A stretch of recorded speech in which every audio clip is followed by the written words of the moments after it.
መስለም ፈልጌ ነው። እሺ እስልምናን መቀበል ፈልገህ ነው? ፈልጌ ነው። እሺ የምለውን ቃል አብረህ እየተከተልክ በል።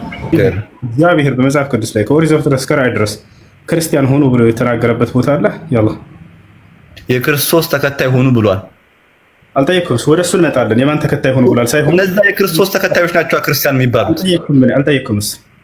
ክርስቲያን ሆኑ በመጽሐፍ ቅዱስ እንደዛ ከሆነማ ሙስሊም ሆኑ የሚል የለም። በእናንተም በማንም እያልኩ ያለሁት ክርስቶስ የክርስቶስ ተከታዮች ሆኑ ካለ እነዛ ደግሞ ክርስቲያን ተብሎ ይጠራሉ። አሳይሃለሁ። ሙስሊም ሆኑ ብሎ አላህ ያዘዘበትን ቦታ ቃል በቃል አሳይሃለሁ። እሱ እናንተ ጋር ያለው እኮ ተረስከን። ክርስቲያን ሆኑ ብሎ ያዘዘበት አንድ ቦታ ለመጽሐፍ ቅዱስ ላይ ዳምጥ ቆይ እንዴ እግዚአብሔር ክርስቲያን ሆኑ ብሎ አዟል ወይ? አዎ አዟል። የክርስቶስ ተከታይ ሆኑ ብሎ አዟል። ጠየቅኩም። የማን ተከታይ ነህ ብዬ አልጠየቅኩም። እኔ ክርስቲያን ሆኑ ብሎ አዟል። ክርስቲያን ማለት የክርስቶስ ክርስቲያን ብዬ አልጠየቅኩም። እኔ እሱ ነው አንተ ያልገባህና ያልተገለጠልህ ይሄ ነው ወንድሜ። እኔም ልነግርህ የምፈልገው ነገር መልስ ሳይኖር አንተ ያልገባህ አንተ ያልተገለጠልህ ይለኛል። ተመልከቱ። ቅድም ስለ እምነቴ ላስረዳ ነው አልክ። ራስህ በራስህ ጊዜ ነው። እኔ አሁንም እኮ ላስረዳ እኮ ነው። እኔ የገባኝ ልነግርህ እኮ ነው። እኔ ጋር እውነት እንዳልሰለፈ እኔ የምጠይቅህን እንድትመልስ ነው። ክርስቲያን ሆኑ ብሎ እግዚአብሔር ያዘዘበት ቦታ አለ የለም? አዎ እኮ አልኩህ እኮ አለ አልኩህ እኮ። የቱ ጋር ሄድና ሙሉ መጽሐፍ ቅዱስን አንብበው። ሙሉ መጽሐፍ ቅዱስ ስለዛ ነው የሚያወራው። እግዚአብሔር ክርስቲያን ሙሉ ስለ ክርስቶስ የሚያወራው በሙሉ ስለ ስለዚህ የለም። ሄሎ ከመሐመድና ከአላህ ማን ይበልጣል? ከመሐመድ አላህ ይበልጣል። አሁን ጥያቄ ምንድነው? እንደዛ ከሆነ አሁን ለምሳሌ እናንተ ፈዳክ ሩህ ይፈዳክ አቡ ይትላላችሁ ለመሐመድ ማለት ነው። አብየት አልመለስከውም። ምክንያቱም እኔ ያልኩ ሁለት ጥያቄ አንድ አይነት ሆኖ ግን ሁለት አይነት መልክ ያለው ጥያቄ ነው የጠየቁ። አሁን ለምሳሌ ሻሃዳ አቡ ሶፊያን ከሰሃባዎቹ አቡ ሶፊያን እንትን አስጨንቆት እንትን ሻሃዳ ሲሉት ላ ኢላህ ኢላላህ ብቻ ሲል አይሆንም መሐመድ ረሱሉላህንም ጨምር ተብሎ ነው አይደል አቡ ሶፊያን ሙስሊም የሆነው። ሁለተኛ አቡ ሶፊያን አውጭና ሳይን ማስረጃ ትልቁ ላይ ነሽ። መጽሐፍ ቅዱስ ላንቺ ትክክል ነው አይደለም? እኔ ምን እንደሆንኩኝ አላወከኝም። ሙስሊም ነኝ ወላ ሙርተዳ ነኝ ምን እንደሆንኩኝ አላወክም። ነጥረ ግን መጽሐፍ ቅዱስ እኔ መጽሐፍ ቅዱስን ግን እሺ፣ ለማንኛውም እሺ ቆይ። ስለዚህ አሁን በእግዚአብሔር እመኑ በነብያቱም እመኑ ይላል። ነብያት አምላክ ናቸው ማለት ነው በዚህ ግንዛቤ። አንቺ ራስሽ ቅድም መጣሽው ግንዛቤ። እኔ እኮ ወንድሜ ሁሱ እኔ ሃይማኖቴ ምን እንደሆነ አይ ከመጽሐፍ ቅዱስ እየመጣ ስለምትመልስልኝ እኮ ነው። እንደሱ ከሆነ እሺ ክርስቲያን አይደለሽም? እኔ ሙርተድ ነኝ። ክርስቲያን ግን አይደለሽም አይደለ? አይደለሁም። አንቺ ሙስሊም ነበርሽ። ሙርተድ ማለት እሺ ምን ማለት ነው አውቀሽ? ያ አላህ ሙርተድ ማለት ከሃይማኖት ከእስልምና የሸከከ ማለት ነው። እሺ ስለዚህ አንቺ ሙስሊም ነበርሽ ማለት ነው አይደል? ሙስሊም ነበርሽ ወይ? ጥያቄ ከመለስክልኝ ወደ እስልምና ይመለሳለሁ። አልጠየኩሽም። ምን እንድትመለሽ አይደለም ጥያቄ። ሙስሊም ነበርሽ ወይ?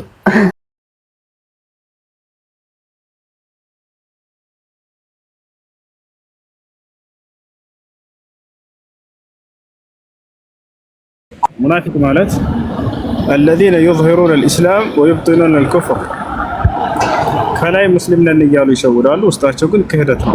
ፍጹም አላመኑም። እነዚህ በነብዩ ሰለላሁ ዐለይሂ ወሰለም ዘመን ነበሩ፣ ከሃዲያን ናቸው ሙሉ በሙሉ።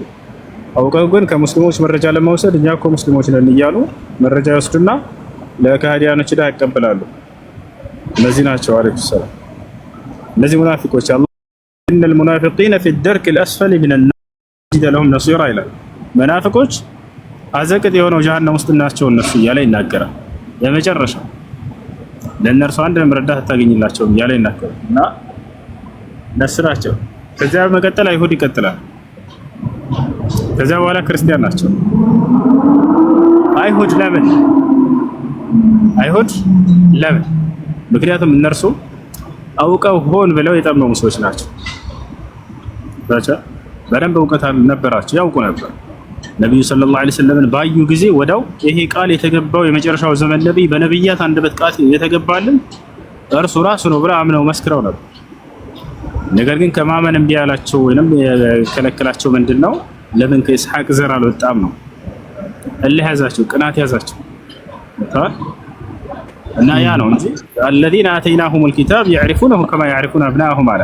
እነዚያ መጽሐፍን የሰጧቸው ሰዎች ልክ የራሳቸውን ልጅ እንደሚያውቁ ያውቁታል አለ። አንድ ሰው የራሱን ልጅ ሊስት ይችላል?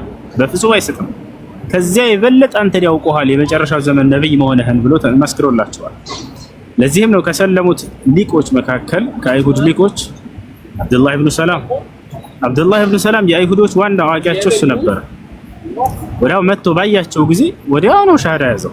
ይሄ ቃል የተገባልን የመጨረሻው ዘመን ነብይ አንተ ራስህ ነህ ብሎ ወዲያው ሁለተኛ ጊዜ እንኳን አልፈለገም። ወዲያው አሽሀዱ አን ላ ኢላሀ ኢለላህ ወአነከ ረሱሉላህ አለ። ነው ከአንድ አላህ በስተቀር በእውነት የሚመለክ ሌላ አምላክ የለም ብዬ እመሰክራለሁ፣ አንተም ሙሐመድ የአላህ መልእክተኛ እንደሆንክ እመሰክራለሁኝ አለ።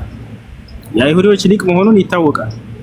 ነቢያችን ሰለላሁ ዐለይሂ ወሰለም ነገራቸው። እኔ በአይሁድ መካከል በጣም አዋቂያቸው ነኝ ብሎ ነገራቸው። ነቢያችን ሰለላሁ ዐለይሂ ወሰለም ለእንግዳውንስ አንድ ቤት ሁን አሉት። ቤት አስገቡት።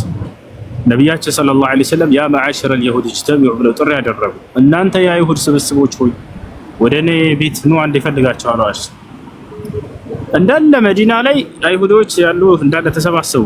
በነብዩ ሰለላሁ ዐለይሂ ወሰለም ፊት ሙሐመድ ለምን ፈልጎ እንዲሆን ብለው መጡ። ጥያቄ ጠየቋቸው። ማ አብዱላህ ኢብኑ ሰላም ፊኩም አሏቸው። በመካከላቸው አብዱላህ ኢብኑ ሰላም ደረጃና ቦታ ምንድነው እስኪ ንገሩኝ አሏቸው። ቃሉ ዓሊሙና ወብኑ ዓሊሙና፣ አዋቂ የአዋቂያችን ልጅ፣ ሐብሩና ወብኑ ሐብሪና አሉ። ሊቅ የሊቃችን ልጅ ነው ብለው መሰከሩ። በጣም የተከበረ ሰው ነው። በጣም እውቀት ያለው ሰው ነው። መጽሐፋቸውን በደንብ የሚያውቀው አይሁድ ነው። ወዲያው ነቢያችን ሰለላሁ ዐለይሂ ወሰለም ምን አሉ? ፈከይፈ ለው አስለም አሏቸው። እስልምና ቢቀበል ምን ትላላችሁ አሏቸው። በፍጹም አያደርገውም አሉ። አጉመተመት በመካከላቸው አጉረበረሙ። አያደርገውም አሉ። ያ አብዱላህ ኢብኑ ሰላም ተዓል ወሽሀድ አሉት ነብዩ ሰለላሁ ዐለይሂ ወሰለም። አብዱላህ ኢብኑ ሰላም ሆይና ውጣና መስክር አሉት። ይህ ታሪክ ቡኻሪና ሙስሊም ላይ ይገኛል። ያ ጀማዓ ወዳውን አናውጣ መስክር አሉት። አብዱላህ ኢብኑ ሰላም ወጣ፣ በመካከላቸው ቆመ ከነብዩ ሰለላሁ ዐለይሂ ወሰለም ጋር። ወላሂ ኢነኩም ለተዕለሙነ አነሁ ነቢይ አኺር ዘማን አላቸው። በአላህ ስም እምላለሁ የመጨረሻው ዘመን ነብይ እንደሆነ ውስጣቸው ያውቃል አላቸው። አብዱላህ ኢብኑ ሰላም እነሆ እኔ መስክሬያለሁኝ ያ ቃል የተገባልን ነብይ መሆኑን አምኛለሁኝ አላቸው። እናንተም ወደዚህ እንድታምኑ ጠራቸዋለሁኝ አላቸው። ጃሂሉና ወብር ጃሂልና እያሉ ሄዱ። አንተ መሀይም የመሀይማችን ልጅ ብለው ሰድበውት ሄዱ። ተመልከቱ። መጀመሪያም ብለው ነበር አዋቂ የአዋቂ ልጅ፣ ሊቅ የሊቃችን ልጅ ነው አሉ። የሚመኩበት የእውቀት ባለቤት ነበር። በአንድ ጊዜ ተገለበጡና አንተ መሀይም የመሀይማችን ልጅ ብለው ሰደቡት። ይሄን አብዱላህ ኢብኑ ሰላም ይሄ በጣም ሊቅ ነው። የእርሱ ጓደኛ ልክ እንዲሁ የእርሱ ጓደኛ አብዱላህ ኢብኑ ሰላም እኩያው ነው። በጣም ሊቅ ነው። ያኛውም እንዲሁ እንዴት ሰለመ? ያኛው ደግሞ ሁሉን ምልክቶች አየ በነብዩ ሰለላሁ ዐለይሂ ወሰለም ላይ አንድ ምልክት ብቻ ቀረው። እርሱ ምንድነው? የስብቁ ሕልመሁ ያኒ ገضበ የሚል ትንቢት ነበረ። የመጨረሻው ዘመን ነብይ ከቁጣው ይልቅ ቻይነቱ ይቀድመዋል። የፈለገ ብታስቆጡት ቻይ ነው። ያ ሰላም! ይሄ የነብያችን ሰለላሁ ዐለይሂ ወሰለም መገለጫ ነው። ወጣቻል። ይሄ ምልክት ይቀረዋል። ይሄን ማየት ፈለገ፣ በራሱ ማረጋገጥ ፈለገ። ይሄ አብዱላህ ኢብኑ ሰላም ጓደኛ በጣም ሊቅ ነው። እሱም አይሁድ ነው።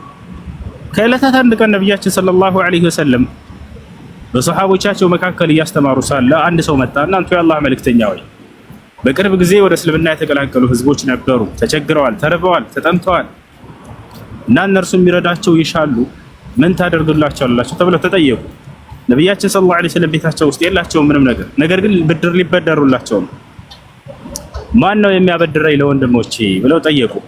ይህ አይሁድ ተነሳና በመካከል እየሰማ ነበር፣ በህዝብ መካከል ነበር። ሙሐመድ እኔ አበድርሃለሁኝ አላቸው። እሺ አሉ ነቢያችን ሰለላሁ ዐለይሂ ወሰለም።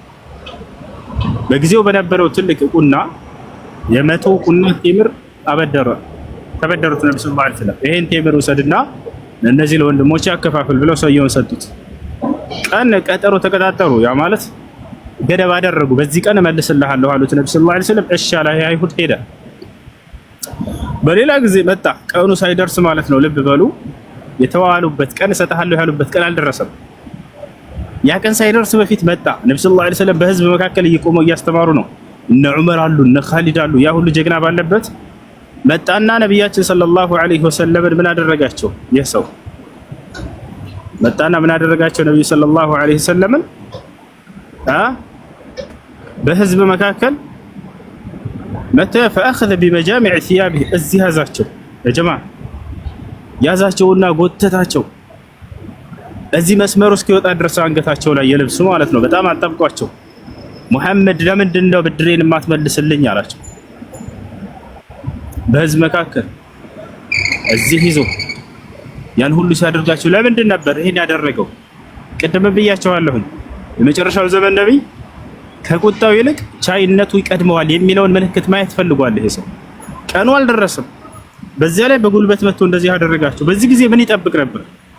እሱ የጠበቀው ያ ትንቢት በእርሱ ላይ ይታያል አይታይ የሚለው አውቆ ነው ይሄን እያደረገ ያለው። ይህ አይሁድ ወታቸዋል አይደል?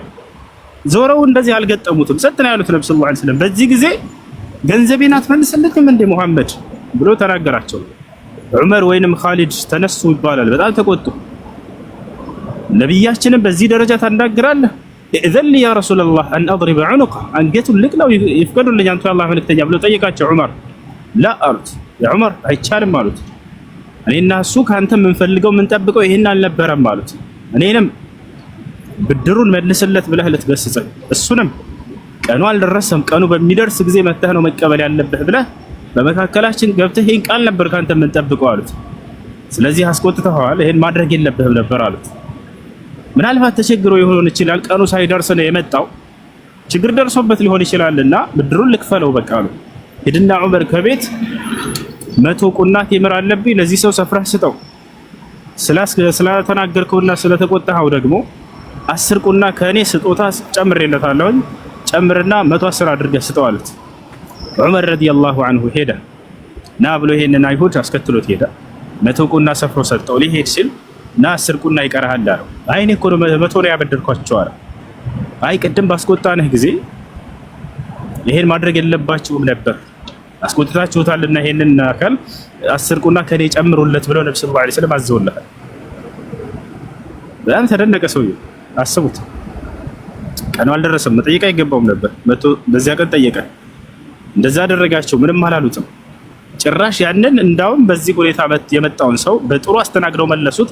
10 ቁና ተጨማሪ ቁና ሰጥተውታል። ይወጣቻል አይደለ? በዚህ ጊዜ ይህ ሰውዬ ዑመር ኢብኑ አልኸጣብ ምን አደረገ? ዑመር ኢብኑ አልኸጣብ ልክ ሲያዩ ጊዜ እና አይሁድ ያውቀዋል፣ ለአይሁዶች ልክ መሆኑን ያውቃል። እንዴ አንተ አለስተ አንተ الحبر اليهودي ያለው አንተ ያ የአይሁዲዎች ሊቅ አይደለህ እንዳለው قال بلى አዎ አለ። فما حملك أن تفعل ذلك على نبينا محمد صلى الله عليه وسلم ታዲያ ይሄን ነገር በነብያችን ሰለላሁ ዐለይሂ ወሰለም ላይ እንድታደርግ ያነሳሳህ ምንድነው? ምን አስበህ ነው አለው። ከዚያ ይህ አይሁድ ምን አለ?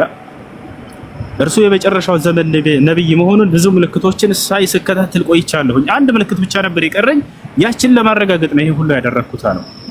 እርሱም يسبق حلمه غضبه ከቁጣው ይልቅ ቻይነቱ ይቀድመዋል የሚል በትንቢት ተነግሮናል። አውቄ ነው ያስቆጣሁት፣ እዚህ ያስቆጥተው አውቄ ነው ይሄን ሁሉ ያደረኩት አውቄ ነው። ግን እርሱ አንዲት ማጸፋዊ መልስ በጉልበት የመለሰልኝ ነገር የለም። ችሎታው ቀደመው፣ ቻይነቱ ቀድሞ ታየሁኝ። አሁን ካንተ ጋር ሂደን ከእርሳቸው ፊት ሻሃዳ ለመያዝ ነው የምሄደው አለ። ወዳው ሄደ፣ ሻሃዳ ያዘ። የአይሁድ ወጣች አለ አይደል? እና ይሄ ነው እነዚህ አይሁዶች ሁሉ ያውቁ ነበር፣ ይመሰክሩ ነበር፣ የመጨረሻ ዘመን ነብይ መሆናቸውን ሁሉ ምልክት ያረጋግጡ ነበር። هذا هو ከክርስቲያኖች ልክ እንዲሁ ሊቆች የኢትዮጵያው ንጉስ ነጃሽና ከእርሱ ጋር ያሉ ቀሳውስቶች መነኩሴዎች እንዳለ እንደሰለሙ አላህ በቁርአን ላይ አስቀምጦታል። ሱረቱል ማኢዳ ላይ ቀሳውስቶች ብሎ ቃል በቃል ይወጣል።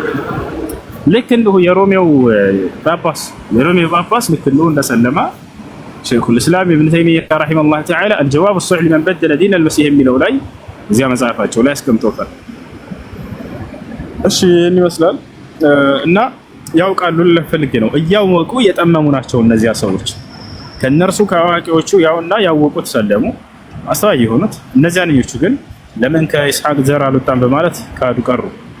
እና እነሱ እያወቁ የጠመሙ ስለሆኑ ከነዚህኞቹ በላይ ነው የሚቀጡት። ከዚያ እነርሱ በሶስተኛ ደረጃ ላይ ይሆናሉ ክርስቲያኖች። መጀመሪያ መናፍቆች፣ ከዚያ አይሁዶች፣ ከዚያ ክርስቲያኖች፣ ከዚያ እያለ ሄደ። ኦኬ ክርስቲያኖች ግን ባለማወቅ ነው ወይስ አሁን አይሁዶች እያወቁ ነው የጠመሙት ከተባለ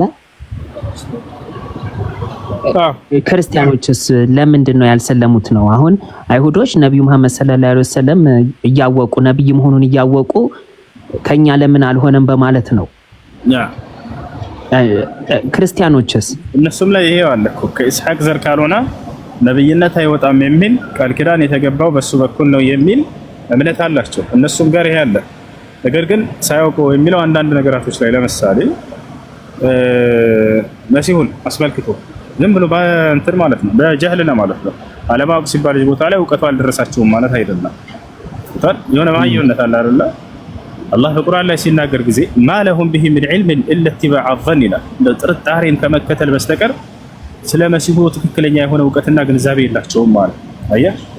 ያንን አንቀጽ ይዘው በተሳሳተ ግንዛቤ ተገንዝበው እርሱን ወደ መለኮት ለማንሳት ሞከሩ። ይሄን ነው አለማወቅ እያለ እየጠራ ያለው ገብታል እንጂ ሁጃ ለመድረሱን አይደለም።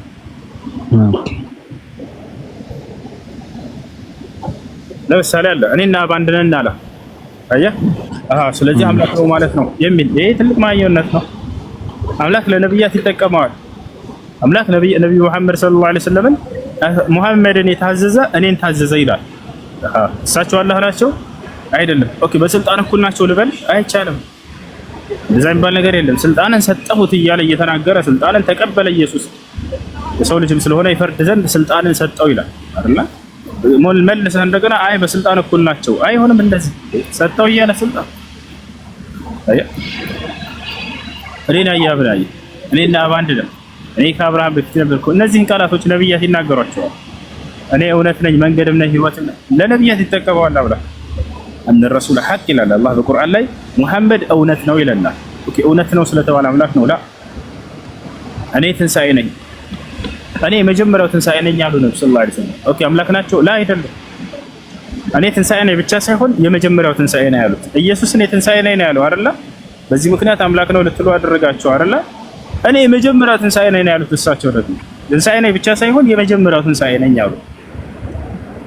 እኔ ከአብርሃም በፊት አለሁ ስላለ አምላክ አደረጉት አይደል? እኔ ከአዳም በፊት አለሁ ያሉትንስ ነብዩ ሰለላሁ ዐለይሂ ወሰለም እንደዚህ አይነቶችን ቃላቶች እየመዘዝን እንዳው እናጣም ካልን እርሳቸውን አምላክ እናደርጋቸው ነበር። አያችሁ አይደል? እንደዛ አይደለም። አምላክ ማን እንደሆነ መጽሐፉ ላይ እስከተገለጸ ድረስ ለዚያ አምላክ ያ አምላክ ደግሞ ብቸኛ እስከሆነ እስከተገለጸ ድረስ ሌላ ጋር ለምንድን ነው ታደርጉለት? ድንቅ ስራዎቹን በመምዘዝ እንደዚህ በማድረግ እንደዚህ አድርጓልና ስለዚህ አምላክ እናድርገው አያስኬድም። እንደዚህ ቃላቶችን እየመዘዛችሁ እንደዚህ ብለዋልና አምላክ እናድርገው አያስኬድም። አምላክ እንዳለው ቃል በቃል ይናገራል። ዮሐንስ ወንጌል ምዕራፍ 20 ቁጥር 17 ላይ ወደ አምላካቸው አድርጋለሁ አለ። خلاص በቃ አምላክ አለው ፍታው። ኤፌሶን ምዕራፍ 1 ቁጥር 3 ኤፌሶን ምዕራፍ 1 ቁጥር 17 የኢየሱስ ክርስቶስ አምላክ ይባረክ ይላል። በቃ አምላክ አለው ፍታው። አያችሁ አይደል? ኢየሱስ ክርስቶስ ራሱ ወደ ሰማይ ቀጥ ብሎ አባት ሆይ አንድና ብቸኛ እውነተኛ አምላክ አንተ ነህ አለ። የላከውንም ኢየሱስ ክርስቶስን ያውቁ ዘንድ እቺ ነች የዘላለማዊ ሕይወት አለ። አንድና ብቸኛ እውነተኛ አምላክ አንተ ነህ ብሎ ገለጸው። خلاص አይ አንተ ራሱ የእሱ አጋር ነህ ማለት ይሄ እርሱን ማስተባበል እርሱን መካድ ነው። ይሄን ይመስላል አሁን። እሺ ኦኬ እሺ ይቀጥሉና ደግሞ ቀጥላለሁኝ ድልስጣቸው ሳሪ ወይንም ከላይ ያለሽው ፌር ባባ ሄሎ ወለከመስ ጫጫታ ስላለ ነው። እንዴት ነህ? ሰላም ነው አልሐምዱሊላህ ወላሂ። እሺ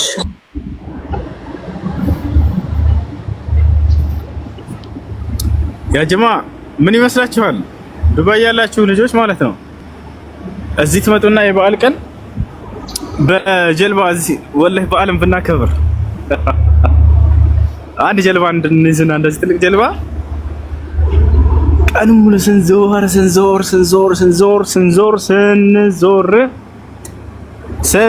በቃ ስንዞር ይደክመናል። ተውኩት በቃ እሺ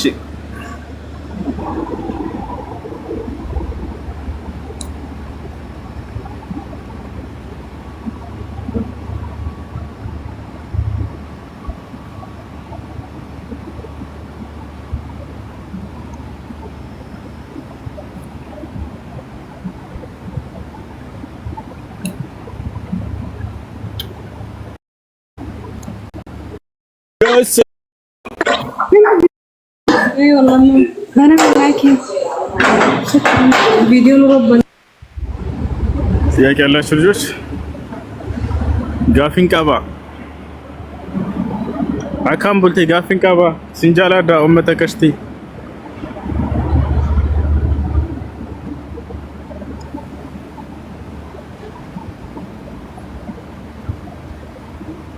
ሁሱ እኔ መቀጠል እችላለሁ? ይቻላል፣ ቀጥል።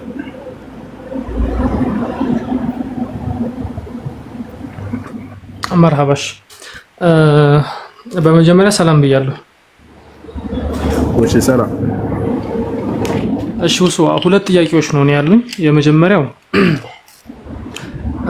የሰው ልጅ ጀነት የሚገባው በስራው ብቻ ይሆናል ማለት ብዙ መልካም ስራዎች ሊኖሩ ይችላሉ፣ ፈጣሪውን ሊገዙ ይችላሉ፣ ጾም ሊጾሙ ይችላሉ፣ በቃ ዲኑ የሚፈቅደውን ነገር አድርገው ያን ሁሉ አሟልተው ያ ጀነት ያስገባቸው ይችላል። ያ ብቻ ስራቸው ብቻ ማለት ነው ወይስ አይችልም? ይሄ ነው የመጀመሪያው ጥያቄ። ሁለተኛው ጥያቄ ደግሞ የሰው ልጅ የተጻፈለትን ነው የሚኖረው ወይንስ እየኖረ ነው የሚጻፍለት? የተጻፈለትን ካለን ያው እንደ ካራክተር ማለት ነው። የሆነ ካራክተር አለ፣ ያን ካራክተር እየተወነ ነው እኛ፣ ወይንስ እየኖር ነው የሚጻፈው? ለምሳሌ መጥፎ ነገር ስናደርግ ያ መጥፎ ነገር ይጻፋል፣ ጥሩም ስናደርግ ያ ጥሩ ነገር ይጻፋል። እሺ ከመጀመሪያ ስንነሳ ጀነት ለመግባት አላህ ስብሐነሁ ወተዓላ ሲናገር ኢነ الذين آمنوا وعملوا الصالحات لهم جنات النعيم አለ። አጭሩ መልስ ይሄ ነው። እነዚያ በእኔ በአላህ አምነው መልካምን የሰሩ ጀነት ይገባሉ አለ። ይሄ ነው። አሁን አንድ ሐዲስ ሰምተህ ሊሆን ይችላል። ማንም ከእናንተ በስራው ጀነት የሚገባ የለም የሚል ሐዲስ አይደለ? ከዚያ ጋር ተጋጭቶብህ ከሆነ ላስረዳ። ያ ሐዲሱ ምን ማለት ነው? የገባም ሰው አለ አይደል? ሐዲስ እንደሰማሁት የገባም ሰው አለ ማለት አንድ ሰው አሁን የጀሃነም ሆኖ ይሰማል? ይሰማኛል። እኔ ላነሳለህ ነው። ሁሉንም ሹባዎች እናነሳቸዋለን። ናፍሰህ ያ ምን ነው የሚያመላክተው ከተባለ ያ ስራ ለጀነት ዋጋ ሊሆን አይችልም ማለት ነው። ሰታል አይደለ? እና ቢመጠን ዋጋ ሊሆን ይችላል። ያ እቺ ምድር ላይ የምንሰራት ስራ ያንን ታላቅ ሀገር ያን የዘላለማዊ ህይወት ሊያስገኝ ይችል ነበር። ላ ያ የአላህ Subhanahu Ta'ala ተርፋት ያ ዋጋን እንትን አይመጥነው ለማለት እንጂ ስራ አያስፈልግም ማለት አይደለም። እምነትና ስራ ወሳኝ ናቸው። እነዚያ በእኔ አምነው መልካም የሰሩ ጀነት ይገባሉ ነው የሚለው። ይሄ ነው። ሌላኛው የምንሰራው ስራ ቀድሞ ተጽፏል ወይስ በምንሰራ ጊዜ ነው የሚጻፈው የሚለው አላህ Subhanahu Ta'ala በስራዎቻችን ላይ ነፃ ምርጫ ፈቃድ ነው የሰጠን። እነዚያን ግን ቀድሞ ያውቃቸዋል። ያው ያውቃቸዋል። ለምን? አምላክ ስለሆነ። አምላክ ስላለፈውም ስለወደፊትም ሁሉ የሚያውቅ ነው። ከባህሪው እውቀቱ የተገደበ አይደለም። يعلم ما بين ايديهم وما خلفهم ይላል። ስላለፈውም ስለሚመጣውም ሁሉ የማውቅ ነኝ ይላል። ያ ነው ያን የሚያውቀው ለውሐል መህፉዝ ላይ ያሰፈረው። እንድንሰራ ሳይሆን የጻፈው ግን የምንሰራው ስለሚያውቀው ነው። ወጣለ አይደል? እሱ ነው።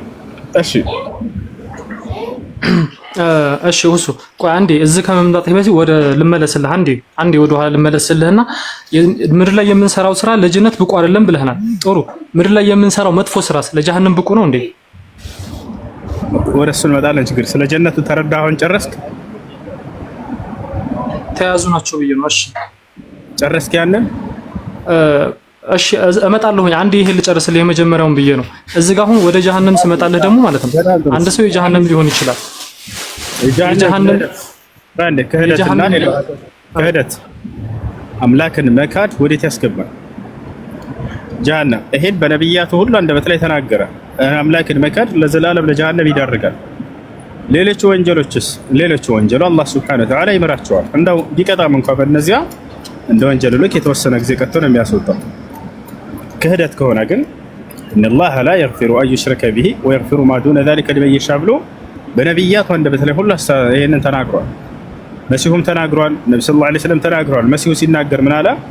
وقال المسيح يا بني إسرائيل اعبدوا الله ربي وربكم إنه من يشرك بالله فقد حرم الله عليه በአላህ ላይ ሌላን አካል ያጋራ ሰው አላህ ገነትን በዚህ ሰው ላይ እርም አድርጎበታል። ወመእዋሁ النار መኖሪያው ገሃነም እሳት ነች ብለው ሁሉ ነብያት ይሄን ነገር አሳውቀዋል፣ ተናግረዋል። ከዚያ በታች ያሉትን አላህ Subhanahu Ta'ala በእነዚያ በወንጀሎች ልክ እንደው በዛ ከተባለ በወንጀሎች ልክ ሊቀጣ ይችላል እንጂ በጀሃነም እንዲዘወትር አያደርገውም በእነዚህ ኃጢያቶች። እሺ ወየግፊሩ ማ ዱነ ዛሊከ ሊመን የሻእ ከዚያ በታች ያለውን ከሽርክ በታች ያለውን ላሻው ሰው ይምርላቸዋል ብሎ ተናግሯል። እሺ እሺ ወሱ እዚህ ጋር አሁን ጀነት ሲገባ ቢያንስ ስራው አይደለም እዝነት ሊያስፈልግ ይችላል አለን አይደል? ወደ ጀነት ለመግባት አንድ ሰው አላልኩም እንደሱ እና በስራው ብቻ ነው ያለው። አልሰው ከኔ ጋር አይደለም ማለት ነው። ካንተ ጋር እምነትም ስራም ያስፈልጋሉ። ሰውየው ግን እምነትና ስራ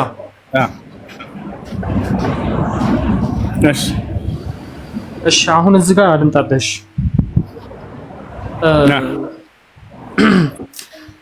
አላህ Subhanahu Wa Ta'ala ሐዲሱን ቁርአኑን ምናልባት ረስቸው ይሆናል ከተሳሳኩ ይታረመኛለች ችግር የለውም። አላህ Subhanahu Wa Ta'ala በዝነቱ ብቻ ያስገባው አለ በስራው ሲያስገባው በዝነቱ ብቻ።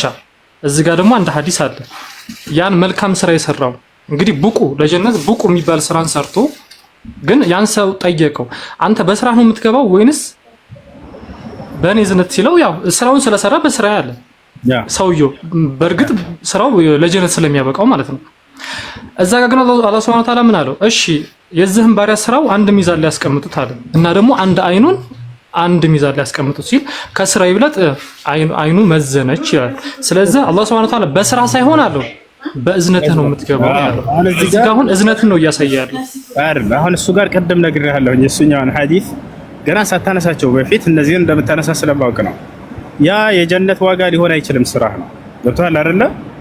ስራ የፈለገ ብትበዛ የጀነት ዋጋ ልትሆን አትችልም ነው እንጂ ጀነትን ለመግባት የግዴታ ስራ አያስፈልግም የሚለውን ግንዛቤ አይሰጥም እሱ።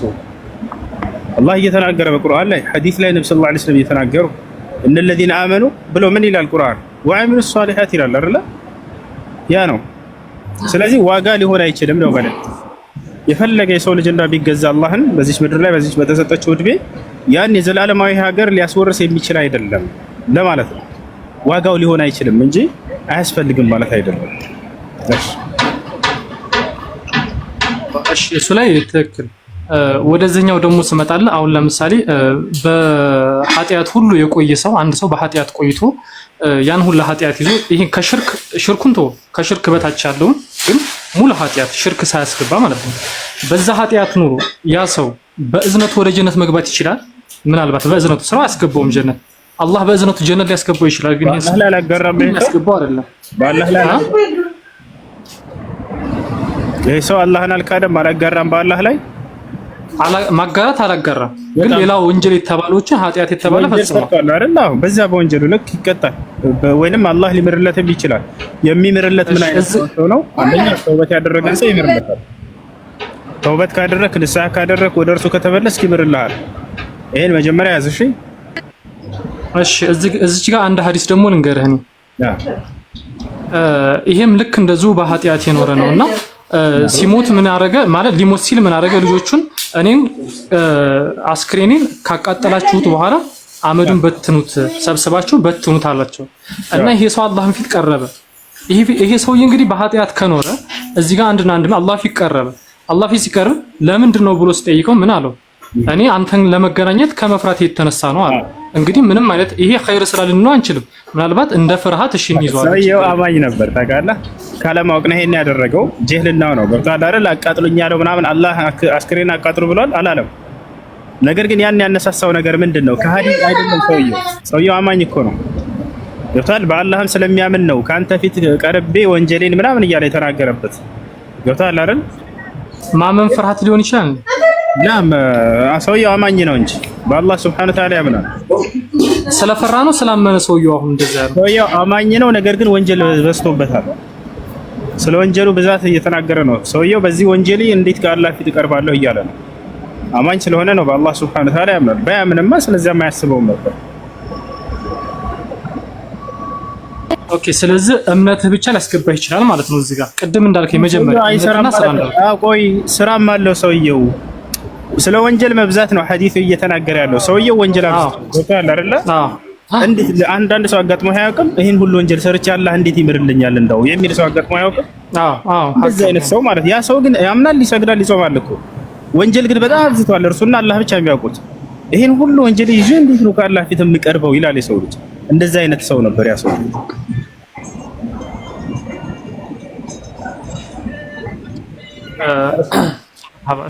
አመሰግናለሁ። ጥያቄዎች መልሰልኝ። ቴንክ ዩ እሺ ከላይ ታደሰ ሰላም፣ እንዴት ነህ? ታደሰ በቀለ። ሰላም አለይኩም። ወአለይኩም ሰላም። ከይቅርታ ጋር ክርስቲያኖችን እናስቀድማቸው፣ ሙስሊሞች ትቀጥላላችሁ። እሺ ይሰማል። እንዴት ነህ? አለን ደህና ነህ? ሰላም ናችሁ? አለን። ድምፅህን ከፍ አድርገው። እሺ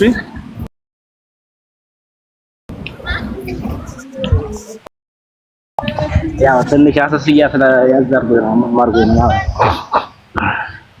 እሺ ሰላም ናችሁ? ደህና ነን አልሐምዱሊላህ። አንተ እንዴት ነህ? አለሁ መስገን አዎ አለ። እሺ ጥያቄ አለ እንግዲህ? አዎ እሺ በምድር ላይ ስንኖር ሁላችንም የሚያሳስተን ምንድነው? ያኔ ሰይጣን ነው አይደለም? ወይንም ጂኒ የታላችሁ በእስልምና? ሰይጣንና ጂኒ በእስልምና ያለው ልዩነት ነው? እሺ ጥሩ። አንድ አይነት ናቸው አይደለም? ይለያያሉ። አሁን በደንብ ላስረዳ። ጂን የሚለው የአካል መጠሪያ ሲሆን ሰይጣን የሚለው ደግሞ ባህሪ ነው እንጂ የሆነ የአካል መጠሪያ አይደለም። ሰይጣን የሚለው ባህሪ ነው። ሰይጣን ማለት ትርጉሙ አልኻሪጅ አን ጣዓቲላህ፣ ከአምላክ ከአላህ ትእዛዝ ያመፀ አማጺ ማለት ነው። አያ ጂን የሚለው ግን የሆነ ፍጡር ናቸው፣ ከእሳት ነው የተፈጠሩት።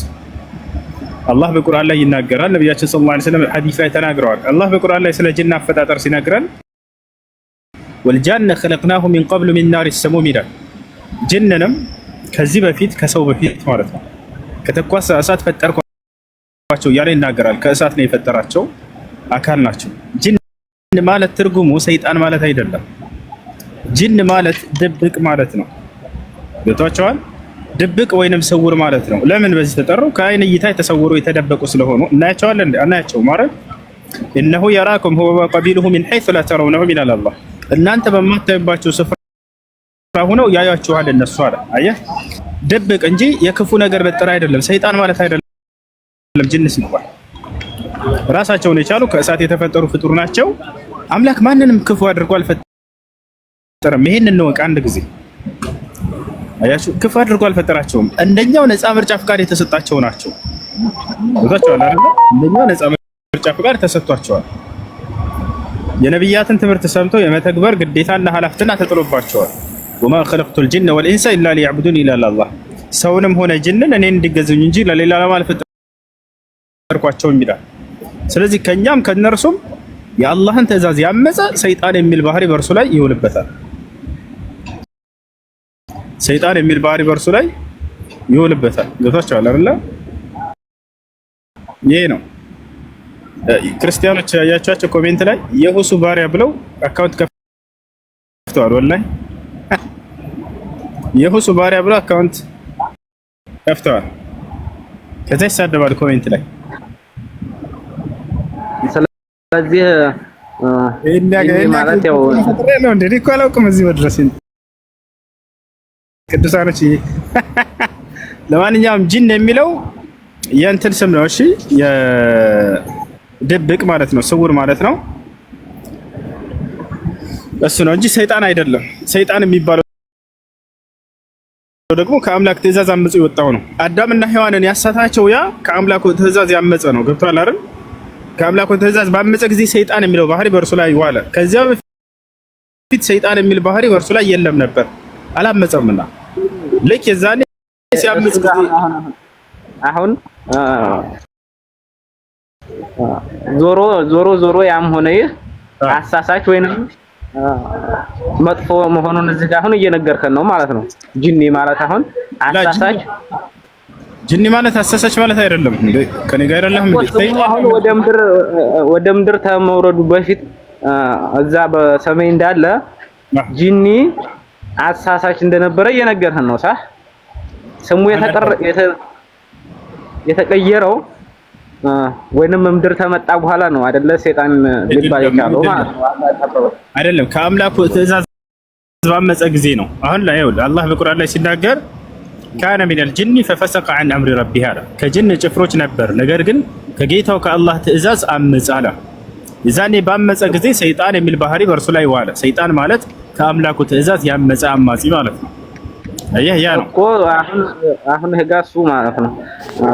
አሁን እንግዲያውማ በቃ ያ ጂኒ የሚባለው ነገር ቀርቶበታል፣ ሰይጣን ተብሏል ማለት ነው። አዎ ሰይጣን የሚለው ባህሪ በእርሱ ላይ ውሏል። የአምላኩን ትእዛዝ ክዶና አምጾ ወጣ። አይዋ አሁን እንደዛ ካልን እንግዲያው ለምንድን ነው ያኔ አሁን አንድ መምህር እየሰማሁ ጂኒ ወይንም ሰይጣንንም ማግባት ይቻላል ወንድም ማድረግ ይቻላል የሚል አላለም። ሰይጣን ጠላታችን ነው ወገናችን። እነ ሸይጣን ለኩም ዐዱወን ፈተኺዙሁ ዐዱዋ ይላል። ሰይጣን ማግባት ይቻላል የተናገረበትን አውጣና አሳየና አሁን ትልቁ ላይ አድርጌያለሁ። ያላ እንግዲህ ትልቁ መምህራችሁ ወይንም አሳየን እኮ እሱን አሳየን ያለበት ወላሂ ላዚም አላለም። ሰይጣን ማግባት ይቻላል አላለም። ምንም ነገር ጂኒ ሰይጣን ነው ብለኸኛል አይደለ? ጂኒ ሰይጣን ነው ካለህ እንግዲህ ሰው ጤነኛ አይደለም። ጂኒ ሰይጣን አይደለም ብዬ እስካሁን እየነገርኩት ጂኒ ሰይጣን ነው ብለኸኛል ይላል እንዴ? አሁን ቪዲዮ ክፈትና አሳየን። ስሙ ተቀይሯል አይደል? አልተቀየረው። ስም አይደለም የተቀየረው። አሁንም ከኔ ጋር አይደለም እንዲህ ከአንተ ጋር ነው እንጂ አንተ ቃል በቃል በሰማይ ጂኒ ብለው እንደኛ ፍጡር የነበረ አዳምና ሔዋንን ከማሳሳት በፊት አውጥተህ ማሳየት አዳምና ሔዋንን ከማሳሳታችን በፊት ጂኒ የሚባል ስም ነበረው። ከዛ አዳምና ሔዋንን ሲያሳስት ወደ ምድር ሲጣል ሰይጣን የሚባል ስም ተሰጠው አልኸኝ። ስሙ እንጂ የተቀየረው እሱ ይኸውልህ ስራውና ባህሪው ዋናው እሱ ነው ወገናችን። ይኸውልህ ዋናው ባህሪውና ስራው ነው። ከሃዲና አማኝ የሚባል ነገር አለ አይደለ? ልክ አንተ ሰውን አሁን አንተ ለምሳሌ አማኝ ነኝ ትላለህ አይደለ? አይደል? አዎ ክደህ አምላክህን ከወጣ ሁሉ ነገር ባህሪ ተቀየረ፣ ከሃዲ ሆንክ ማለት ነው። ልክ እንደዚያ ማለት ነው የሆነው እሱ። ስለዚህ ከጅኖች እኮ ከሃዲ ያልሆነ አለ፣ ከሃዲ የሆነም አለ። ያ ከሃዲ የሆነው ሰይጣን የሚል ባህሪ በርሱ ያንን ከሃዲ እንዴት ነው ማግባት የሚቻለው? ለምንድን ነው ወንድም አይቻልም። አንድ የቁርአን ይዛል ዮኒ ጠላታችን እንደሆነ እናሳይህ። በቃ ወንድማችንም አይደለም አናገባም፣ ጠላታችን ነው። ዮኒ ቁርአን ይዛል ምዕራፍና ቁጥር ልንገርህና አንድ ጊዜ አውጣና ሰይጣን ጠላታችን እንደሆነ ቃል በቃል እናሳይህ። ማን ነው ቁርአን ያዘ? አንተ ራስህ ቁርአን ይዛል ካለህ ልንገርህ። እሺ ቁርአን ያዘ ልጅ አለ ኮሜንት ላይ አንድ ቁጥር ይዛል። አቡ ሃይደር እንግዲህ አባታችን ወይንም ሁላችንም በቃ እባክህ አላለም እንደሱ። አሁን ላሳየህ ነው ጠላታችን ነው የተቆራረጠው ኔትወርኩ አለሽ። ቢንት ሙስሊም ክፈቸው አለ። እሺ በባህር የመጣን የምትለው ልጅ አለ መናገር ትችላለህ? አንድ ልፈተው ጠብቁ። አለሁኝ አንድ ጊዜ። እሺ ምን ነበር? ይሰማል? እሱ ይሰማል? ይሰማል። መስለም ፈልጌ ነው። እሺ እስልምናን መቀበል ፈልገህ ነው? ፈልጌ ነው። እሺ የምለውን ቃል አብረህ እየተከተልክ በል። እሺ አሽሀዱ አላ ኢላሃ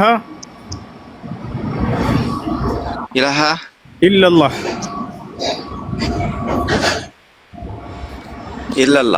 ወአሽሀዱ አነ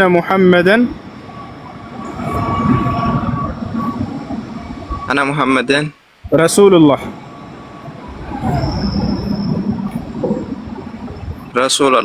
ማሻአላህ። ከዚህ በኋላ ሙስሊም ሆነሃል። አሁን ያልከው ቃል የሸሃዳ ቃል ወይንም የምስክር ቃል ይባላል። ትርጉሙም አሽሀዱ አላ ኢላሀ ኢለላህ ማለት እነሆ ከአላህ በስተቀር በእውነት የሚመለክ ሌላ አምላክ የለም ብዬ መሰክራለሁ ማለት ሲሆን፣ ወአሽሀዱ አነ ሙሐመድን ረሱሉላህ ማለት ደግሞ ሙሐመድም የአላህ መልእክተኛና ነብይ ናቸው ብዬ መሰክራለሁ ማለት ነው። እሺ አንድ ሰው እስልምና ሲቀበል ሻወር እንዲወስድ ታዟል ለሶላት ዝግጁ ይሆን ዘንድ።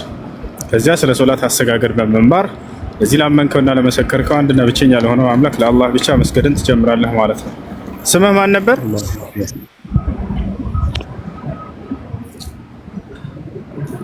እዚህ የሚሉኝ አሁን አብደራኡፍ ነው የሚሉኝ። ከዚያ በፊትስ?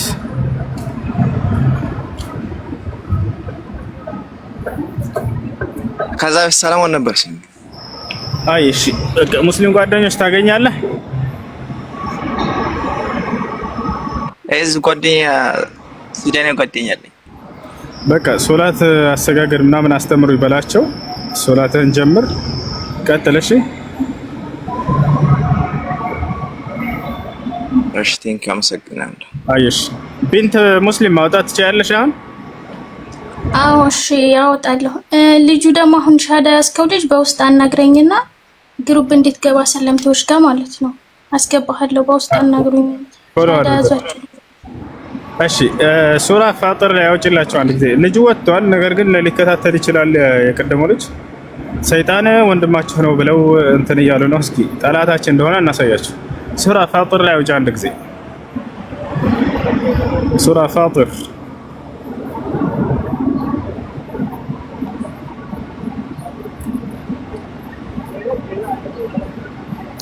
ፋጥር ያውና ጎስ አሁን ወረድ ወደታች እስኪ 6 ላይ ምናምን አካባቢ ሂጂ። ሰይጣን ለእናንተ ምን ይላል ይታያቸዋል። ሰይጣን ለእናንተ ጠላት ነው 4 ነጥብ። ስለዚህ ጠላት አድርጋችሁ ያዙት ይላል። ተከታዮችን የሚጠራው የእሳት ጓዶች እንዲሆኑ ነውና ይላል። ስለዚህ ጠላታችን ነው ሰይጣን። ቃል በቃል አላህ በቁርአን ላይ ተናግሯል። ታቻል ሰይጣን ለእናንተ ጠላታችሁ ነው ይላል። እሺ ለማንኛውም ይሄን ይመስላል። ጥያቄ ያለው ክርስቲያን ካለ ገብቶ መጠየቅ ይችላል። እሺ እሱ ይሰማል? ይሰማል። እሺ እስከዛ ልቀጥል። አንድ ግን ምንድን ነበረ ጥያቄ መሰለክ ስለ ጀሃነም ቅድም ስጠይቅክ 7 በሮች አሉት። አሁን የተጠቅሷል እንዴ? አንደኛው በር እንደዚህ ነው፣ ሁለተኛው እንደዚህ ነው፣ ደረጃቸው ተነግሯል? ስም አለ የጀሃነም አላህ Subhanahu Wa Ta'ala በተለያየ ባህሪ ጠርቷታል። ያ ሃዊያ ጣማ ጀሂም ሰዒር ያጠራቸዋል። ይህ ሁሉ የእርሷ ባህሪያት ናቸው፣ ስሞቻቸው ናቸው እነዚህ ብሎ የተናገረ አይደል? እስካሁን ድረስ አልሰማም ማለት ነው። እሺ አይ የቅጣቱ አይነት የቅጣት አይነት አዎ፣ አንደኛ የእሳት ቅጣት አለ፣ ሁለተኛ የቅዝቃዜ ቅጣት አለ፣ ሶስተኛ የእጅ ቅጣት አለ።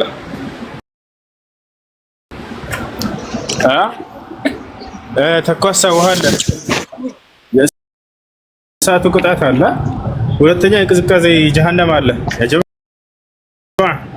የቅዝቃዜው ጀሃነም ከእሳቱ ይበልጣል። የጀሃነም ሰዎች ከእሳቱ ወደ ቅዝቃዜው እንዲወሰዱ ይለምናሉ፣ በዚያም ይገባሉ አለ አንድ ሰሃባ ሲናገር።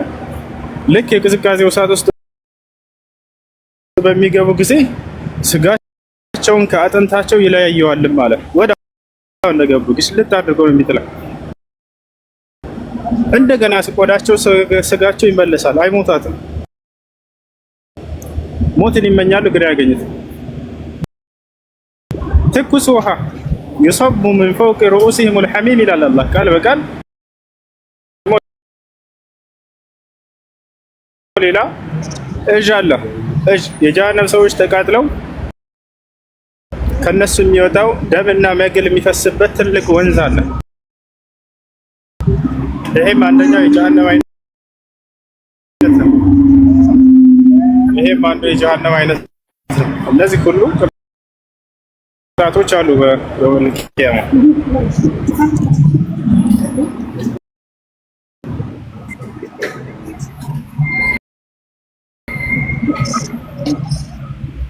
أعاذني الله وإياكم من نار جهنم.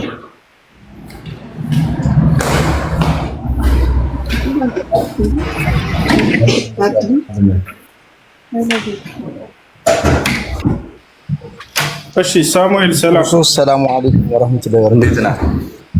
ሰላም ነው አለን። እሺ እስኪ አንዳንድ ጥያቄዎችን እንድታብራራልኝና እንድጠይቀኝም ስለምፈልግ ነው።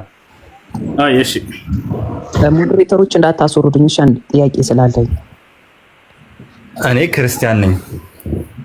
እሺ እና እኔም ስለ እምነቴ ልንገርህ፣ አንተም ስለ እምነትህ ንገረኝ። እሺ ስለ ክርስትና እምነት ልትነግረን ነው? ክርስትና የሚባለውን ሃይማኖት እግዚአብሔር ደንግጎታል። ክርስቲያን ሁን ብሏል መጽሐፍ ቅዱስ ላይ። ጀምር ያላህ ንገረን እስኪ። አዎ ደንግጎታል። በጣም ጥሩ። ክርስቲያን ማለት መጀመሪያ የክርስቲያን ትርጉሙን ልንገርህ፣ ከዛ እምነት ነው። እምነት አለ የሚሆን ደግሞ አንተ ትነግረኛለህ። ክርስቲያን ማለት የክርስቶስ ተከታይ ማለት ነው። ራስን ጠይቀህ ራስን እንዳመልስ። ክርስቲያን ማለት የክርስቶስ ተከታይ ነው እኮ ምን መቼ ጠይቅኩኝ? የምጠይቀውን ጥያቄ የምትመልስ ከሆነ የኔን ጥያቄ ትኩረት አድርገህ አዳምጠህ ለዚያ መልስ። ምንድን ነው ጥያቄ? እሺ ይህ ከኔ ጋር አይደለም ማለት ነው። ራስን ጠይቀህ ግን የምትመልስ ከሆነ ይሄ ጥያቄና መልስ አይባልም። ጠይቅ።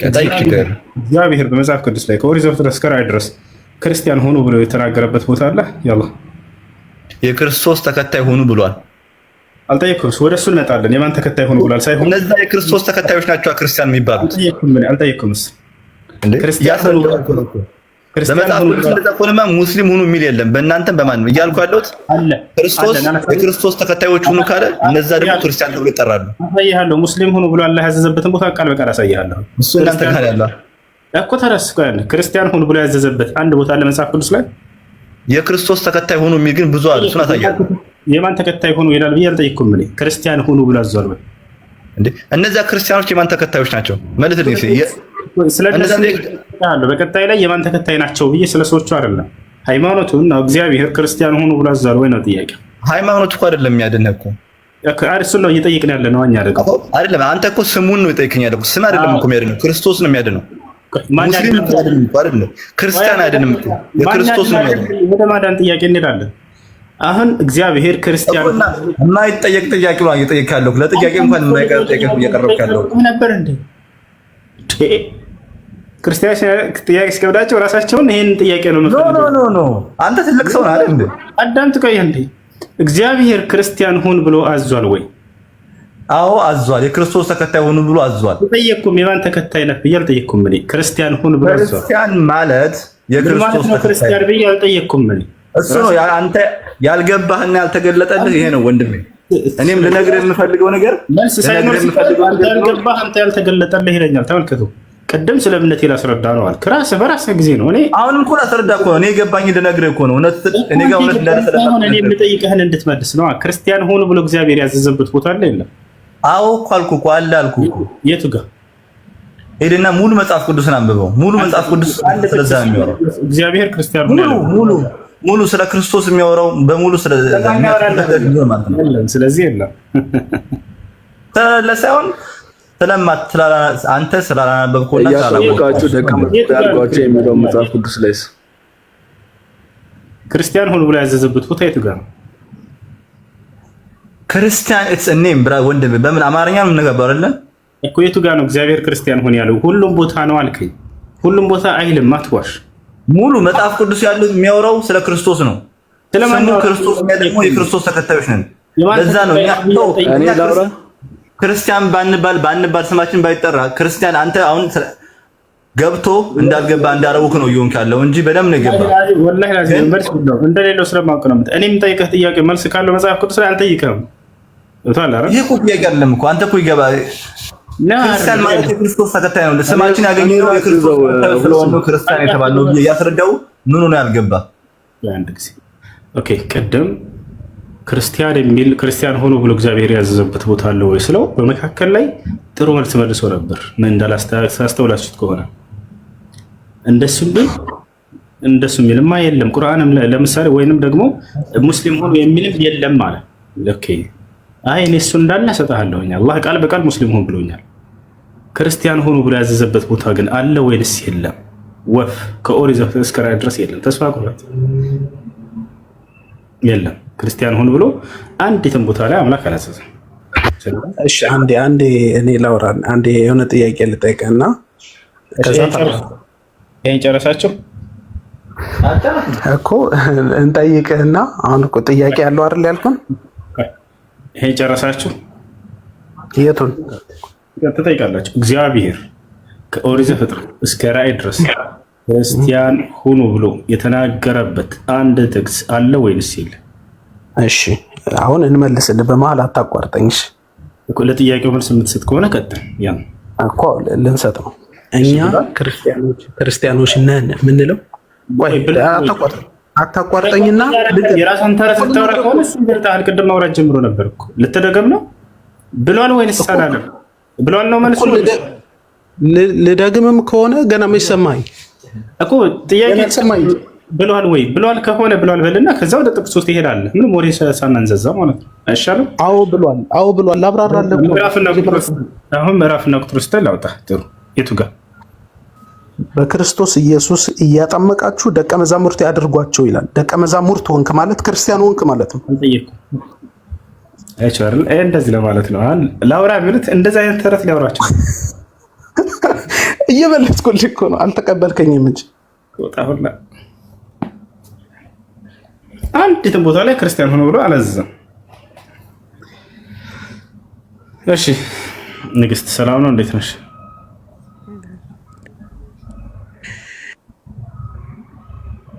እሺ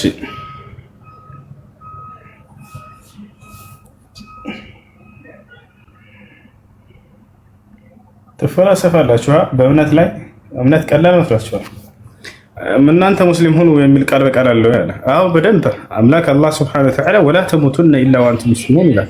አደራ ሰላም ሰላም ነው። እንዴት ነህ? እግዚአብሔር ይመስገን። ብራዝ ጥያቄ ነበርና ልጠይቅ ነበር የገባሁት።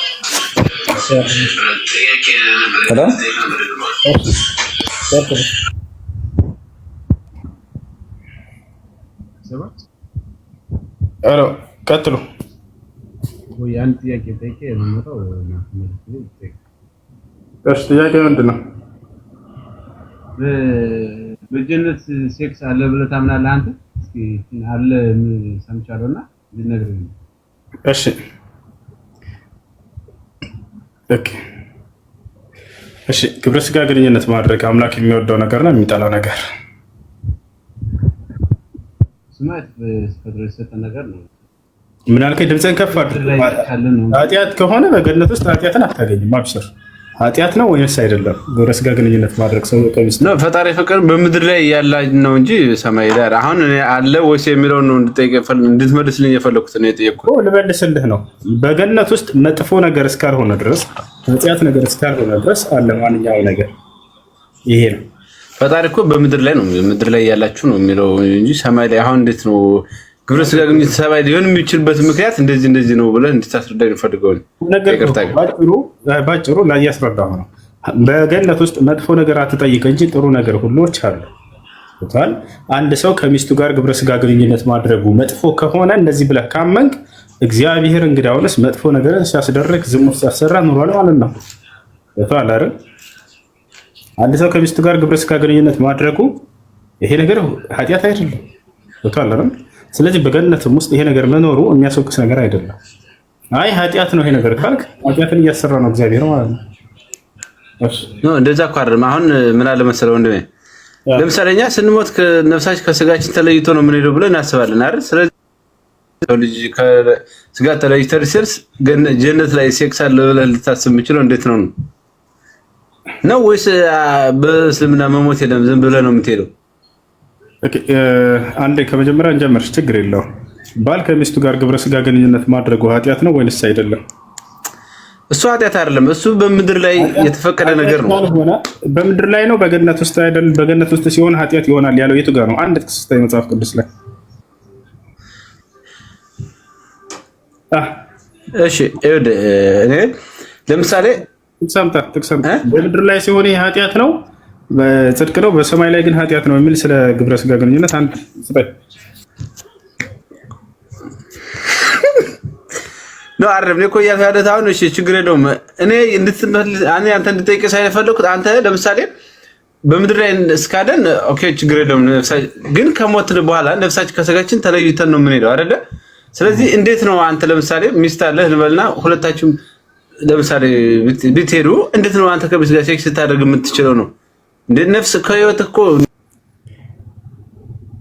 ገብተኛል። በእናንተ ቤት አራዳው ናቸው። አይ ቅዱሳን በራሳቸው ጊዜ በምድር ላይ አምላክ የፈቀደው ነገር ይሄ ኃጢአት ከሆነ በምድር ላይ ልክ እንዲሆን ዝሙት እያሰራ ነበር ማለት ነው። እሺ ክርስቲያኖች ካላችሁ መግባት ትችላላችሁ። ሰላም በአምላክ ይሰማል?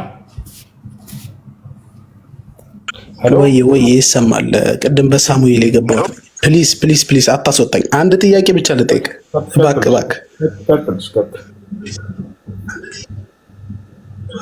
እሺ አሁን ወደ ቁርአኑና ወደ መጽሐፍ ቅዱሱ እንመጣለን።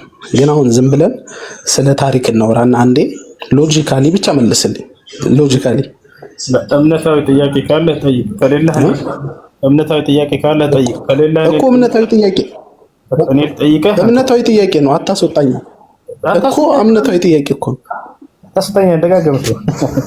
የለ ጥያቄ ነገር አይደለም። ቅድም አስወጥተን ነው። የለ ጥያቄ።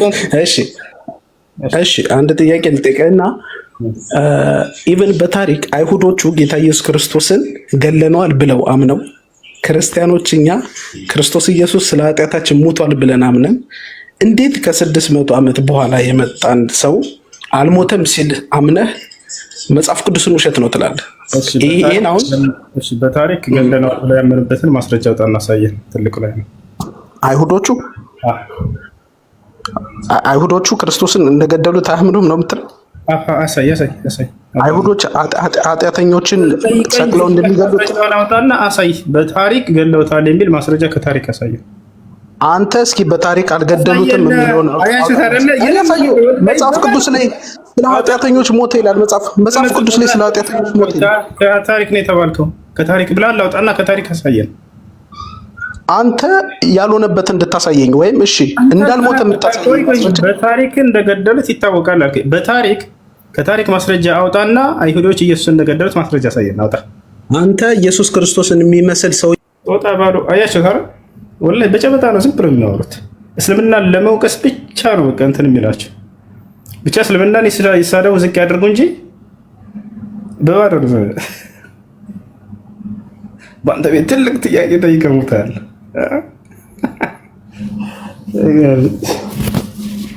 ይዋች ከሙስሊሞች ፊት ስትመጡ ማለት ነው። እሺ አካውንት እየቀያየርክ ትመጣለህ።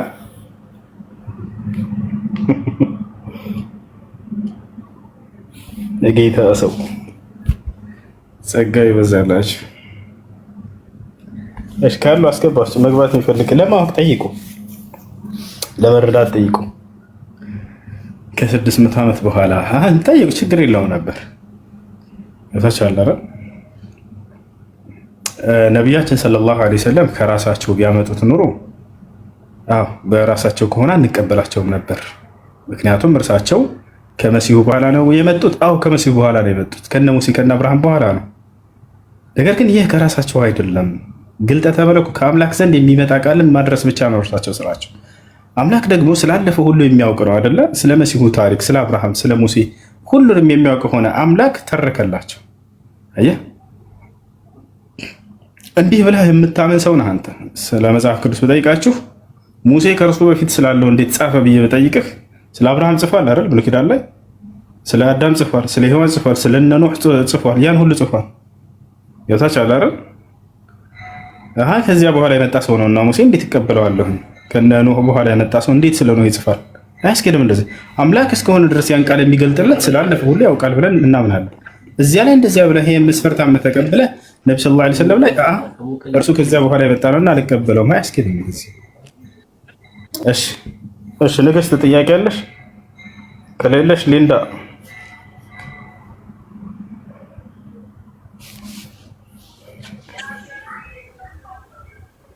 ሄሎ። እሺ ሰላም ነው? ኦኬ ሰላም ነው። ጥያቄ ነበረኝ። እሺ ሁሱ ሰላም አለይኩም። አንድ ጊዜ እኔ ነኝ ተረኛ።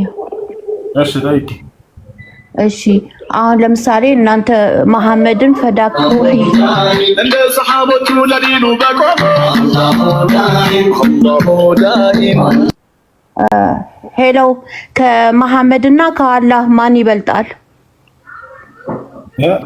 ከመሐመድ አላህ ይበልጣል።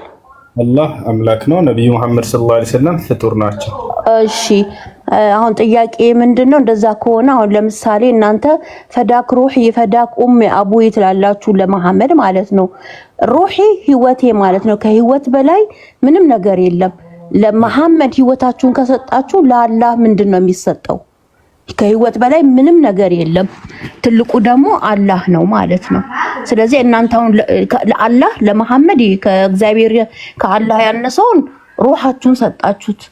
ለአላህ ምንድነው የሚሰጠው? ከሱ የበለጠ ማለት ነው። ሌላ ደግሞ ሽርክ ቆይ አንድ ጊዜ አልጨረስኩም። ሽርክ ትላላችሁ ማለት ነው። እኛ ሽርክ አላህን አናሻርክም ትላላችሁ።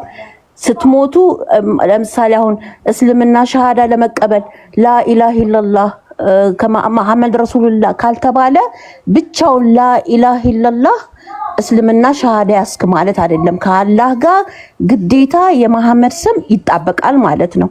ይሄ ሽርክ አይደለም። እሺ ጨርሽ? አዎ ጨርሽ። እሺ ጨርሻለሁ። አመሰግናለሁ። እሺ ሽርክ ብሎ ማለት ለአምላክ ብቻ የሚገባን የአምልኮ ስርዓት ለሌላ አካል መስራት ማለት ነው። ዳላረል ለአምላክ ብቻ የሚገባን የአምልኮ ስርዓት ለሌላ አካል መስራት ይሄ ሽርክ ይባላል። ለምሳሌ አምላክን ብቻ ነው የምንለምነው። አምላክን ብቻ መለመን ሲገባን ነብዩ መሐመድ እንዲህ አድርጉልን ብለን ብንለምናቸው ሰለላሁ ዐለይሂ ወሰለም የዚህን ጊዜ አሻረክን ይባላል።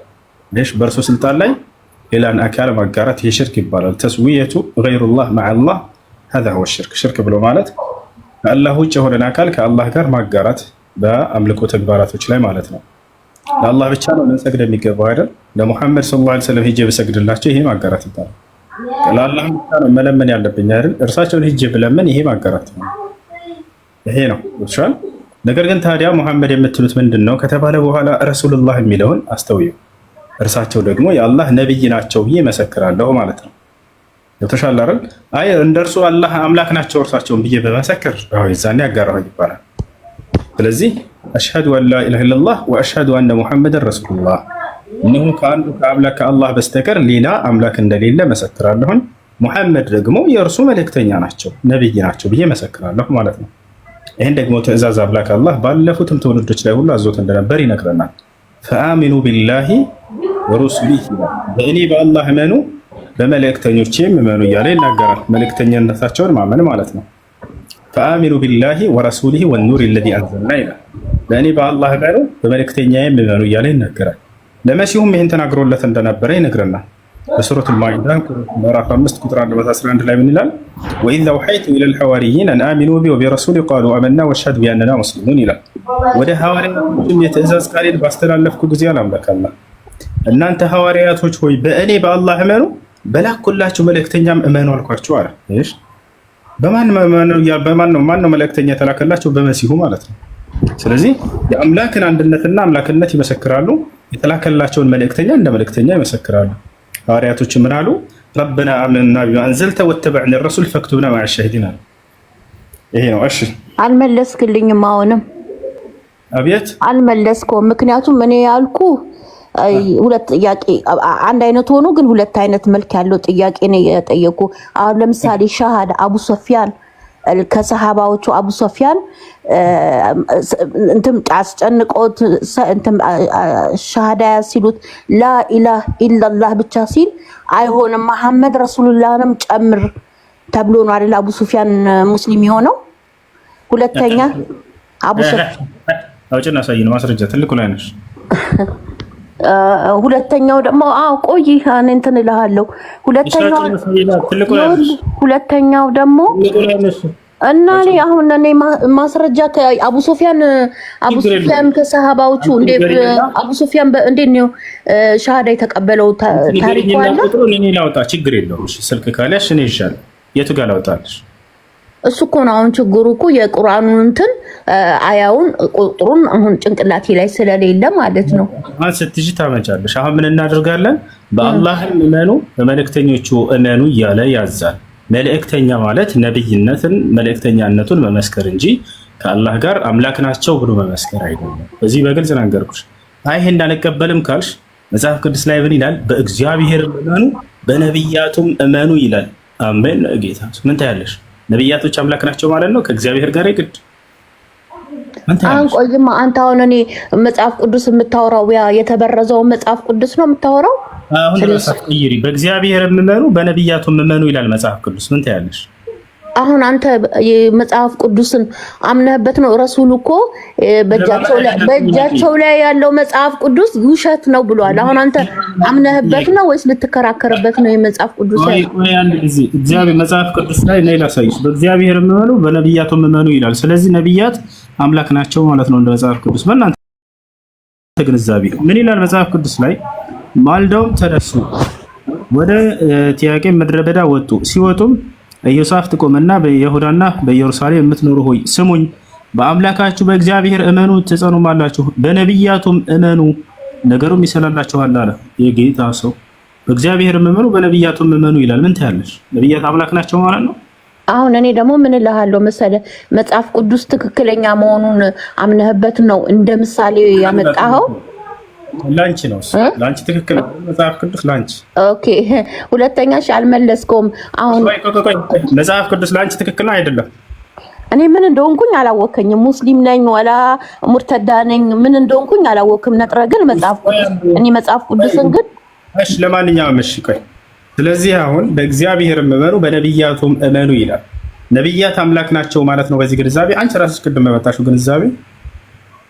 እኔ እኮ ወንድሜ ሁሱ እኔ ሃይማኖቴ ምን እንደሆነ አይ ከመጽሐፍ ቅዱስ እያመጣ ስለምትመልስልኝ እኮ ነው። እንደሱ ከሆነ እሺ ክርስቲያን አይደለሽም? እኔ ሙርተድ ነኝ። ሙስሊም ነበርሽ?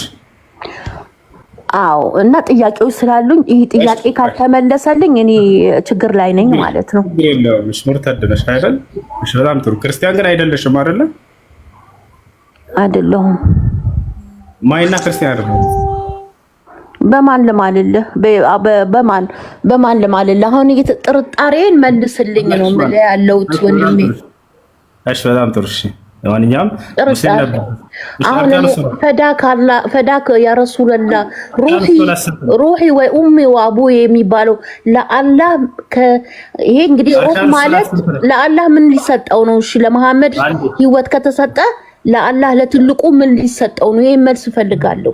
እሺ አርካኑ ሶላት ስንት ነች? ሙስሊም ስለነበርሽ እቺን መልሽላቸው አንድ ጊዜ። አሁን ጥያቄን እኔ እኮ ስማ፣ ጥያቄን እኮ መልስልኝ ነው ያልኩ እንጂ የኔ እስልምና መሆኔና ክርስቲያን መሆኔ ሙርተድ መሆኔ ለአንተ ምንም አይጠቅምም። ግን ጥርጣሬ ላይ ስላለሁኝ መልስልኝ። ለመሐመድ ለረሱል እስላም ሩህ ከተሰጠ ለአላህ ለፈጣሪው ለሚባለው በእስልምና ምን ሊሰጠው ነው ነው? ከሩህ በላይ ደግሞ ምንም ነገር የለም እያልኩኝ ነው። እሺ እሺ ክርስቲያን አንቺ ሙስሊም ነበርሽ። ሙርተድ ማለት እሺ ምን ማለት ነው አውቀሽ? ያ አላህ ሙርተድ ማለት ከሃይማኖት ከእስልምና የሸከከ ማለት ነው። እሺ ስለዚህ አንቺ ሙስሊም ነበርሽ ማለት ነው አይደለ? አሁን ከዚህ ጋር ጥያቄን ለምን አትመልስልኝም? አሁን ጥያቄ ነው እንጂ ስለኔ ሃይማኖት ምንም አንተ ጥያቄ መልስልኝና እኔ ሙምኪን እስልምና ልመለስ እችላለሁ። ጥያቄ መልስልኝና መልሱልን። እሺ አዳም ሙስሊም ነበርሽ ወይ? ጥያቄ ከመለስክልኝ ወደ እስልምና ይመለሳለሁ። አልጠየኩሽም። ምን እንድትመለሽ አይደለም ጥያቄ። ሙስሊም ነበርሽ ወይ? አሁን ስለ አርካነ እስላም ምናምን ልጠይቀኝ ማንም የሚያውቀውን ማለት ነው። እኔ ከጎግል ላይ ማምጥቼ እኮ ልነግርህ እችላለሁ። ለምንድን ነው የጅል ጥያቄ የምትጠይቁት? አልጠይቀውም። እሺ ሙስሊም ነበርሽ ወይ? ያ አዎ ነበርኩኝ። ሙስሊም ነበርሽ? እሺ ሶላት አልጀናዛ ይኸውልህ እሺ አይደለሁም። በቃ እሺ ልበልህ። እሺ አይደለሁም ክርስቲያን ነኝ ልበልህ። እሺ ክርስቲያን ነኝ ልበልህ። እሺ ግን ጥያቄ እሺ ለምን ተዋሻለች? አያሻት አይደል? ቅድም በመጽሐፍ ቅዱስ ሲይዛት ሲመለስላት ጊዜ አይ ክርስቲያን አይደለሁም ማለች። ምንድነሽ? ሙርተድ ነኝ። እሺ ሙርተድ ከሆንሽ ስለ አርካኑ ሶላት ልጠይቀኝ ነው። አልጠይቅሽም። አርካኑ ሶላት አልጀናዛ ስንት ነው ስላት በቃ ሙስሊም አይደለሁም ማለች። አኛው ይሄ ነው። እንደዚህ እንትን እያላችሁ ማሊያ እየቀያየራችሁ አትምጡ። በጣም እንደምትፈሩን እያስረዳችሁን ነው። ማንነታችሁን ቀያየራችሁ ስትመጡ ጊዜ ጀግና የሆነ ሰው በማንነቱ ይቀርባል፣ አይፈራም። ይፈቻል አይደል? ይሄ ነው። ለማንኛውም ነፍሴ ወይንም ሩሄ ፊዳ ትሆንለት የምለው ይሄ አምልኮ ነው ወይ አምልኮ አይደለም? ይፈቻል አይደል? ለምሳሌ አንድ ሰው ለሀገሩ እኔ ነፍሴ ትሰዋላት ለእናት ሀገር ኢትዮጵያ ይላል ወታደር አይደል? አሃ ይሄ ሰውዬ ኢትዮጵያን እያመለካት ነው ወይ? አይደለም፣ በፍጹም ይሄ አምልኮ ነው ያለሽ ማን ነው? በመጀመሪያ አሁን መናገር ትችላለሽ። አንድ ሰው እኔ ለሀገሬ ነፍሴ መስዋዕት ትሆንለት ሲል ጊዜ አምልኮ ነው ወይ ይሄ? ይሄ ወታደር ኢትዮጵያን እያመለከ ነው ብለሽ ትረጃለሽ? መናገር ትችላለሽ። ሄሎ ሃ ሄሎ ሄሎ አትናገሪ።